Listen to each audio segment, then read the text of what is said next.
মারা গেছেন মাগুরায় বোনের বাড়িতে বেড়াতে এসে ধর্ষণের শিকার ৮ বছর বয়সী সেই শিশুটি।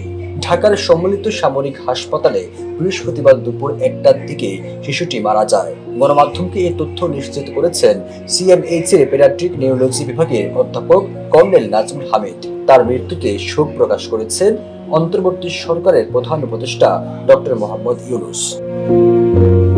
শোক বার্তায় প্রধান উপদেষ্টা বলেন, ঘটনার সঙ্গে জড়িত ব্যক্তিদের দ্রুত বিচারের আওতায় নিয়ে আসার নির্দেশ দিয়েছেন। সিএমএইচ এর পেডিয়াট্রিক নিউরোলজি বিভাগের অধ্যাপক কর্নেল নাজমুল হামিদ বলেন, আজ সকালবেলা ২ দফায় শিশুটির কার্ডিয়াক অ্যারেস্ট হয়। সিপিআর দেওয়ার পর তার হৃদস্পন্দন ফিরে আসে, কিন্তু দুপুর ১২টায় তার আবার কার্ডিয়াক অ্যারেস্ট হয়। এই দফায় সিপিআর দেওয়ার পরও তার হৃদস্পন্দন আর ফিরে আসেনি। দুপুর ১টার দিকে তাকে মৃত ঘোষণা করা হয়। দেশ জুড়ে তোলপাড় ওয়ালটন ফ্রিজ কিনে আপনিও হয়ে যেতে পারেন মিলেনিয়ার। এর আগে ৮ বছরের শিশুটি ৫ মার্চ মাগুরায় বোনের বাড়িতে বেড়াতে গিয়ে গভীর রাতে ধর্ষণের শিকার হয়। শিশুটিকে প্রথমে মাগুরা সদর হাসপাতালে ভর্তি করা হয়।